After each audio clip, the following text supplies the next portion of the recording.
तो आज के इस लेक्चर में फिर से हम प्रॉपर्टीज पढ़ने वाले हैं उस जबरदस्त चीज की जिसका नाम है इलेक्ट्रॉन, जो वैसे तो इतना छोटा होता है कि इंसान उसे कभी देख भी नहीं सकता, लेकिन उसकी प्रॉपर्टीज इतनी खतरनाक होती हैं कि पूरी मॉडर्न साइंस का एक बहुत बड़ा पार्ट अकेली उसकी प्रॉपर्टीज पे डिपेंड करता है।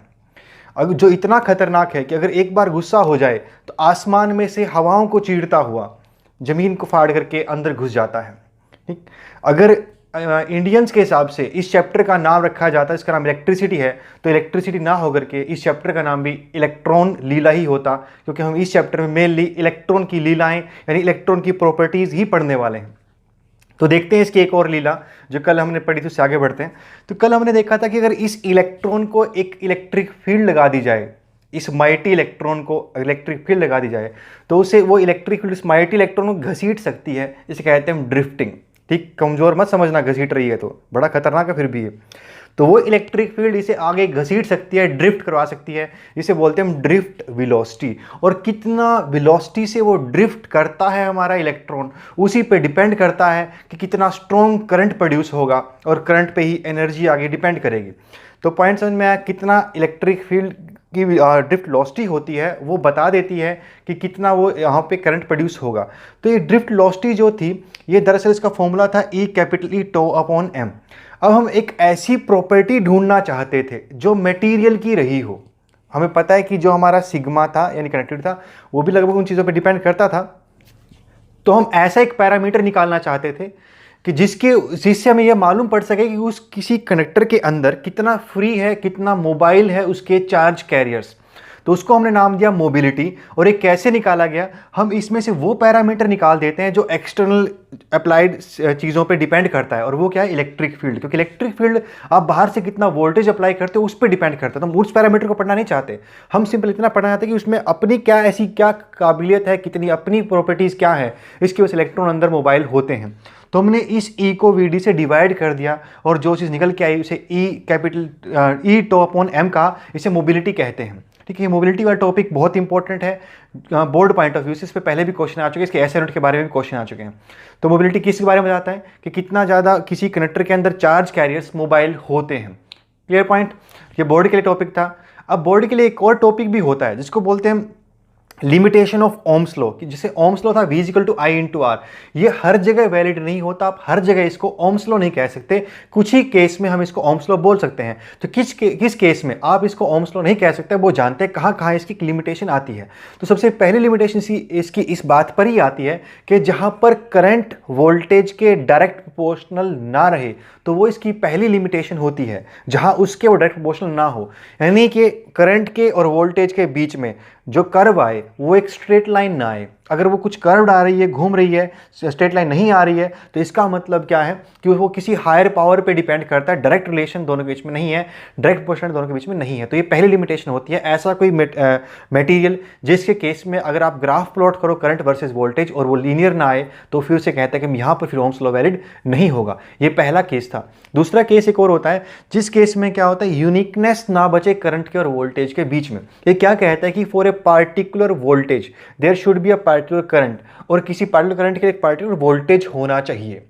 ठीक, किसी एक ही करंट के लिए दो डिफरेंट वोल्टेज नहीं हो सकती, और एक ही वोल्टेज पे दो डिफरेंट करंट नहीं हो सकते। अगर ऐसा हो जाता है तो फिर से उसको केस में कहते हैं कि ओम्स लॉ वैलिड नहीं होता है। तो अगर ऐसी कोई कर्व है, मैं यहाँ पे अगर एक लाइन खींच के देखूँ तो ये मुझे ये कह रहा है कि दो डिफरेंट वोल्टेज पे सेम वैल्यू ऑफ करंट आ रही है, और ऐसा नहीं हो सकता। अगर ऐसा हो गया है तो फिर उस मटेरियल के केस में ओम्स लॉ वैलिड नहीं रहता। ऐसा हमारे पास मटेरियल हैं, सेमीकंडक्टर्स में ऐसा केस अक्सर हो जाता है, इसलिए सेमीकंडक्टर केस में ओम्स लॉ कभी वैलिड नहीं होता। हाँ, सेमीकंडक्टर में हमको करंट अगर निकालना हो, फॉर्मूला हम V equal to I into r ही लगाते हैं, लेकिन उसका नाम फिर ओम्स लॉ नहीं लेते, उससे सिंपल रिलेशन बोलते हैं V equal to I into R. Clear point. तो एक तीसरा केस भी हमारे पास होता है, जहां पर कहते हैं कि जो साइन से डिपेंड कर जाए करंट, यानी कि वोल्टेज जो आप अप्लाई करते हो अगर उसकी पोलैरिटी को रिवर्स कर दिया जाए तो करंट की डायरेक्शन के साथ साथ मैग्नीट्यूड भी चेंज कर जाए। अगर ऐसा कोई मटेरियल हमारे पास है तो उसके लिए फिर ओम्स लॉ वैलिड नहीं होता है। ऐसे एग्जाम्पल मैंने लिया है, मान लो ये रजिस्टर है।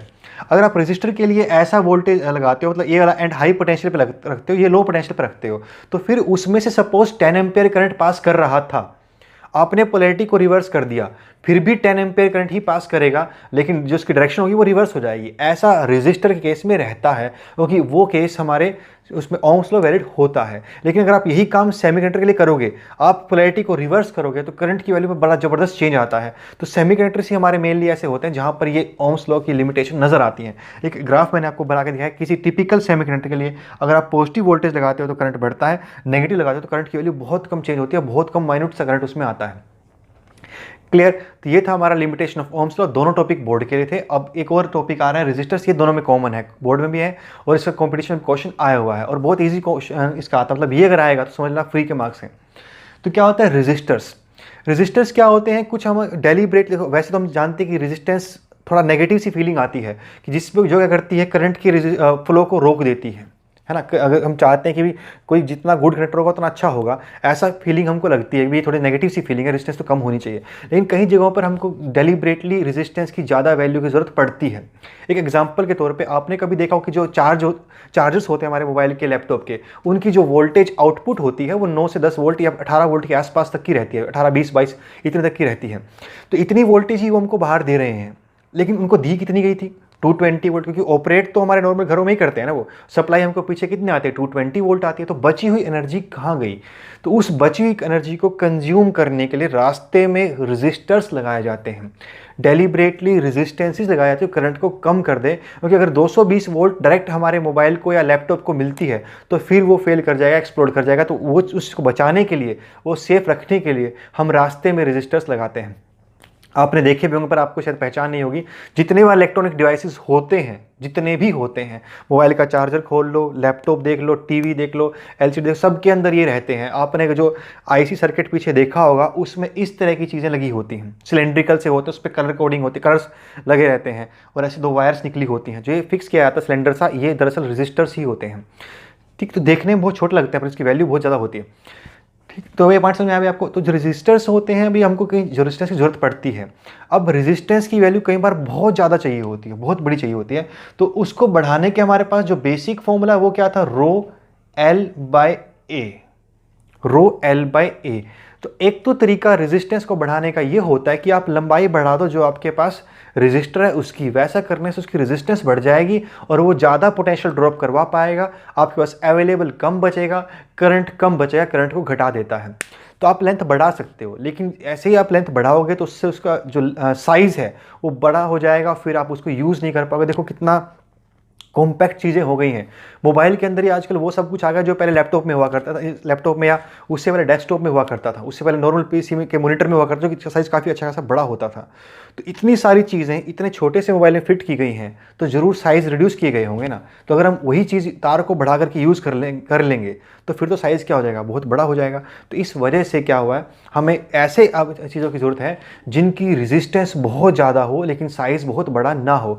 तो उसके लिए हमारे पास एक ही फैक्टर बचता है, हम रेजिस्टिविटी को कंट्रोल कर लें, रो को कंट्रोल कर लें। रो कंट्रोल करने के लिए हम क्या यूज़ करते हैं? डिफरेंट टाइप के अलॉयज यूज़ करते हैं यहाँ पर, जिनकी रेजिस्टिविटी बहुत ज़्यादा होती है और जो बहुत स्मॉल साइज़ में भी क्या कर सकते हैं, हमारे लिए अच्छी खासी रेजिस्टेंस प्रोड्यूस कर सकते हैं। ठीक, तो हमको यहाँ पे हज़ारों लाखों किलो ओम या लाखों ओम की रेजिस्टेंस चाहिए होती है और ऊपर से साइज़ भी रिड्यूस करना होता है, क्योंकि हम उसको जितना छोटा हो सकता है उतना छोटा स्मॉल चिप्स में उसको सब कुछ डालना चाह रहे हैं, तो साइज़ बहुत छोटा करना होता है। तो इसलिए इनका साइज़ बहुत छोटा हो जाता है जो हमारे वहाँ पे रेजिस्टर्स यूज़ होते हैं। क्योंकि अगर आप किसी चिप को देखोगे, आईसी चिप को देखोगे, सर्किट को देखोगे, तो उस आईसी सर्किट के अंदर अकेले रेजिस्टर्स ही नहीं होते, बहुत कुछ होता है। छोटे ट्रांसफॉर्मर, कैपेसिटर, बहुत कुछ वहाँ पे लगा होता है। अगर आपने ऐसा कोई केस देखा जहाँ पे ऐसे नीचे 2 टर्मिनल्स हैं और ऊपर सिलेंडर फिक्स है, तो ये दरअसल कैपेसिटर होता है। तो वहाँ पे सारी चीज़ें फिक्स करनी होती हैं, तो इसलिए हर एक का साइज़ छोटा किया जाता है। तो ये रजिस्टर्स बहुत छोटे होते हैं, वैल्यू भले ही बहुत ज़्यादा हो, 10,000 ओम की हो वैल्यूज़, लेकिन खुद का साइज़ बहुत छोटा होता है। अब परेशानी ये होती है कि जो हमारा वो इलेक्ट्रॉनिक कॉम्पोनेंट है वो तो फेल कर सकता है ना, कल को ख़राब हो जाए तो ख़राब हो जाएगा, फिर आप उसे ठीक करवाने जाओगे। अब ठीक करवाने जाओगे तो जो आदमी उसको ठीक कर रहा है, क्या पता कोई रजिस्टर ख़राब हो गया हो तो उसे उसकी रिप्लेस करके नया लगाना पड़ेगा। अगर वो उसको रिप्लेस करके नया लगाना चाहता है तो उसको पता होना चाहिए ना कि जो वैल्यू उसको जिसको वो रिप्लेस कर रहा है उसकी खुद की वैल्यू क्या है, क्योंकि यहाँ बड़ा ज़बरदस्त डिफरेंस होता है। मान लो वहाँ 10,000 ओम का रजिस्टर लगा था और उसको लगा साइज वाइज सेम तो है, दूसरा उठा के उसने लगा दिया, वो क्या पता 1000 का हो, 1000 ओम का हो, तो साइज़ देखने में सेम लग रहा है, लेकिन मटेरियल डिफरेंट होने की वजह से इसकी जो वैल्यू है वो 1/10 है, यानी करंट 10 गुना बढ़ जाएगा और आपका मोबाइल वहीं पे एक्सप्लोड हो जाएगा। तो समझ में आया दिक्कत क्या है। तो इसमें रिप्लेसमेंट के लिए कुछ तो ऐसा हमें करना पड़ेगा जिससे उस जो रजिस्टर है हमारा, उसके ऊपर ये लिखा जा सके कि इसकी वैल्यू क्या है, ताकि कल को जब उसको ठीक करने जाएं हम तो हमें पता हो कि इसकी वैल्यू क्या थी। क्लियर। अब अगर उसके ऊपर हम लिखते हैं तो उसका खुद का साइज इतना छोटा है कि उस पर लिखेंगे कैसे, इसलिए कुछ दूसरा तरीका ढूंढा गया और हमने उसमें यूज़ किया कलर कोड्स, यानी उस पर हम कलर की स्ट्रिप्स बना देते हैं। देखना कभी खोल करके उसको, उसमें कलर की स्ट्रिप्स बनी होती हैं, तो वो कलर कोडिंग होती है, वो दरअसल उसकी वैल्यू या रजिस्टर्स की जो उस कलर के टर्म्स में लिखी गई है, वो एक तरीके से कोड है। क्यों लिखा गया, क्योंकि उसका खुद का साइज इतना छोटा है, एक तो वो क्या हो सकता है, मतलब दिखाई नहीं देगा। दूसरी जो मेजर प्रॉब्लम है वो ये है क्योंकि वो सालों साल यूज़ होते हैं। कोई टीवी आपका बहुत पुराना है, हमारा 5-10 सालों से लेकर आप उसको यूज़ कर रहे हो, तो फिर उसमें ये हो सकता है कि बार बार हैंडलिंग की वजह से क्या पता उस पे से वो मिट जाए जो भी उसमें मार्किंग की गई थी, तो उन सब की वजह से उसमें कलर कोडिंग लगाई जाती है ताकि वो फिक्स इनबिल्ट आया तो उसमें इनबिल्ट के इस तरह कलर उसमें रहते हैं। तो ये पॉइंट समझ में आया भाई आपको। तो इस तरीके से हमें उसमें कलर कोडिंग करनी पड़ती है ताकि उसकी वैल्यू को पता रहे कितनी वैल्यू होगी। तो उस कलर कोडिंग क्या है, कैसे कलर कोडिंग करते हैं, किसी रजिस्टर पे अगर डिफरेंट टाइप की स्ट्रिप्स लगी हो तो आप कैसे रीड करोगे उसकी वैल्यू क्या है, उस रजिस्टर की वोल्टेज या रेजिस्टेंस कितनी बनेगी, वो कैसे आप रीड करोगे। तो उसके लिए जो स्टैंडर्ड बनाया गया, उस स्टैंडर्ड में हमने 4 स्ट्रिप्स यूज़ की। 4 स्ट्रिप यूज़ करते हैं किसी भी रजिस्टर के ऊपर। कुछ केस में 3 होती है, लेकिन तीसरी वाली जो होती है उसका नो कलर में लेते हैं, उसकी कुछ वैल्यू फिक्स है यहाँ पे। तो हर कलर, हर स्ट्रिप कुछ हमको बताता है, वो देखते हैं। जो पहली 2 हमारी स्ट्रिप्स होती हैं, ये पहली 2 स्ट्रिप हमको बताएंगी कि उसमें क्या कितनी वैल्यू ऑफ रेजिस्टेंसेस है। मान लो जैसे कि इसका 2, 3 ऐसा कुछ बन गया है, और आगे क्या बनेगा, ये एक्सपोनेंट बताता है कितना उसकी पावर है, जैसे 10 की पावर 3, 10 की पावर 4। ये तीसरी स्ट्रिप में होता है, और चौथी स्ट्रिप में होता है, क्योंकि जब भी कोई आप बनाते हो एक्सपेरिमेंटली कोई भी चीज़ या बनाई जाती है जब लैब वगैरह में, तो उसमें कुछ ना कुछ एरर होने के चांसेस रहते हैं, तो हम उसमें टॉलरेंस भी लगाते हैं कि भी अगर आप इसको रिप्लेस करने जाओ तो ±5%, 10% इतने तक की रिप्लेसमेंट आप उसमें कर सकते हो। तो वो लास्ट वाली स्ट्रिप में होता है, इसको बोलते हैं टॉलरेंस वाली स्ट्रिप। तो 3 स्ट्रिप है, पहली 2 स्ट्रिप नंबर के लिए, बीच तीसरी स्ट्रिप एक्सपोनेंट के लिए, चौथी स्ट्रिप टॉलरेंस के लिए यूज़ होती है, कितना वो वैल्यू ऊपर नीचे हो सकती है। तो समझे ये स्ट्रिप किसके लिए थी। अब हर कलर का मतलब क्या, उसके लिए सिंपल एक टेबल होता है। वो टेबल इस तरीके से कि आपको याद करना पड़ेगा कि ब्लैक के लिए 0 होता है, ब्राउन के लिए 1 होता है, रेड के लिए 2 होता है, ऑरेंज के लिए ऐसे 3, ऐसे एक नंबर रहता है। तो देखो अब ये वैसे तो याद कभी होगा नहीं, तो इसके लिए एक बड़ा सिंपल सा एक लाइन बना रखी है जो ऑलमोस्ट पूरे इंडिया में चलती है, हर कहीं भी जाओगे सब इसको ऐसे ही बोलते याद करते हैं।